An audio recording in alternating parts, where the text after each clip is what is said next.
So, is BookTube bad for me? And the answer is yes. Yes, it has the potential to be bad for me, and yes, it has caused me to feel really rubbish at times due to my very low self-esteem at moments, and also due to the fact that society always tells you that you have to achieve, you have to be the best at things, and if you're not, you're rubbish. Hey, it's Jazz at Red Panda Reads, and today I want to talk to you about the difficulty I've had with my relationship with BookTube and how I'm hoping to overcome that, and some things I'm already doing to make me feel better about myself and allowing me to be creative on a platform that I really enjoy being a part of, despite the fact that sometimes it can be criminally bad for my mental health. So I started BookTube because I want to talk about books, obviously, but also I wanted to do something creative again. I feel very much over the last 7 years of my life, or even longer, kind of creativity has been thoroughly stamped out of me.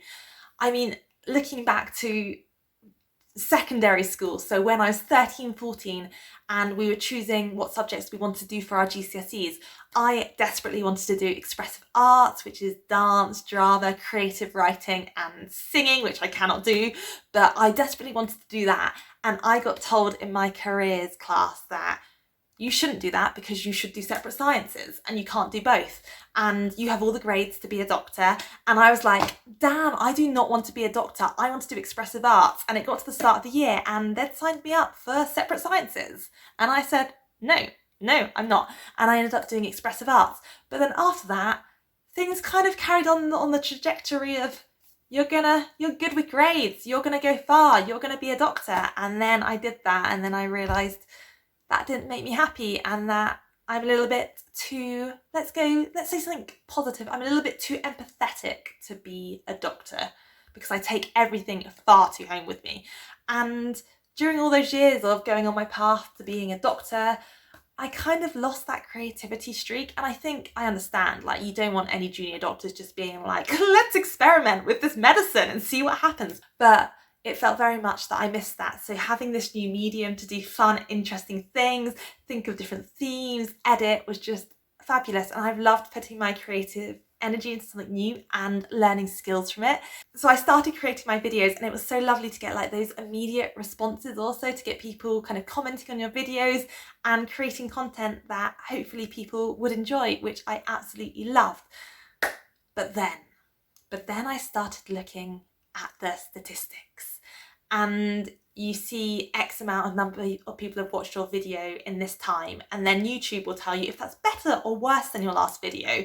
It will tell you how many viewers you've had and when, whether you're getting enough hits, all those things. And I found that incredibly toxic for me, because it meant that when I first got a video out, I would just be obsessed with the numbers, and if a video didn't do as well, I would really beat myself up about it and say, what do I need to do to make my content bigger and better and more people want to watch it? And then you have subscriber number.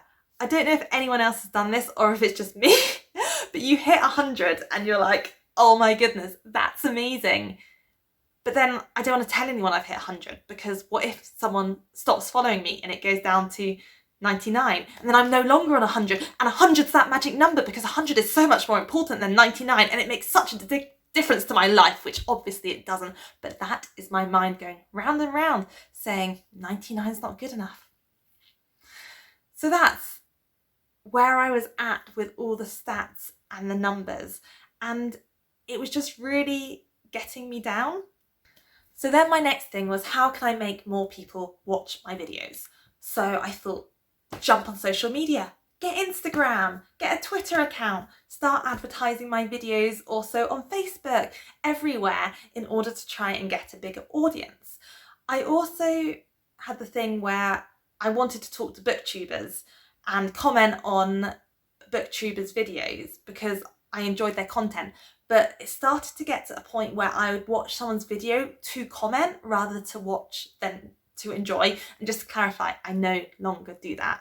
I now comment if I want to comment, because in essence, I was almost treating it as a job rather than a hobby.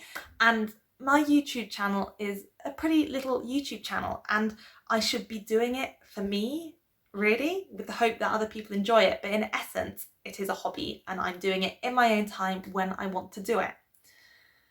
So we had the thing with the stats, things with the subscribers, me trolling through other people's videos just to try and get followers, which I completely get, and you should definitely do and engage with the community you're part of, especially if you're looking at BookTube as more of a job.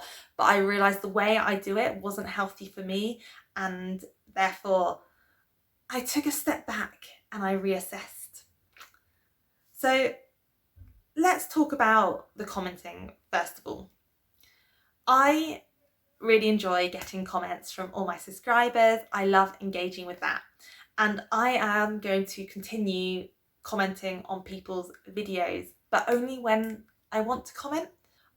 I need to realise that I don't need to comment just to try and grow a channel, because it doesn't matter how big my channel is. Which brings us on to subscribers. I watch a lot of Hannah Witten, who is a sex educator on YouTube, and absolutely love her videos and really admire her stand on sex and relationships, and I just think it's incredibly inspiring. But she talked about creating goals on YouTube which were goals that were dependent on you and not other people. So talking like that magic number, 100 people subscriber, you could say I want to get X number of subscribers by the end of the year. But that is completely out of your control. It's linked to the YouTube algorithm, it's linked to all sorts of different things, and you cannot guarantee it. And so therefore you're just relying on others to reach that goal. So it's not easily accessible. And if you don't get it, you're just going to feel really rubbish. So creating goals for YouTube, which in your control, is a better idea. For example, I want to produce X amount of videos this year, or I want to do one video on this. I want to ask one person if they want to do a collab video, things like that, because then you can take charge and you can meet those goals and then be proud that you've put the effort in to get those goals, and you don't have to rely on anyone else watching it and that stupid YouTube algorithm, which, yeah. So that's something I'm doing. I'm setting myself own personal goals, and yes, I still want to get more subscribers, and I don't really have a reason why other than saying I like to do well in things, and for some reason I'm convinced that those numbers mean I'm going to do well, and that's probably very silly, but that's how I feel, and it's something I'm working on, and it's something I need to work on in myself as well.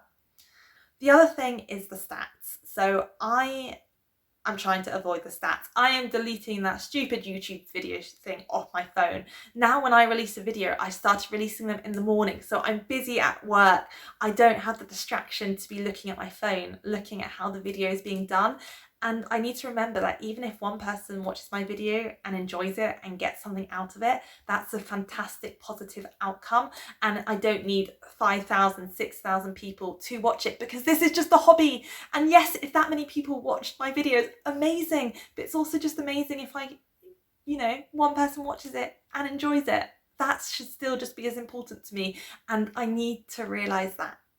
So those are all the things I am working on to try and continue my YouTube channel, because it's something I've really enjoyed doing. I'm actually working on a vlog.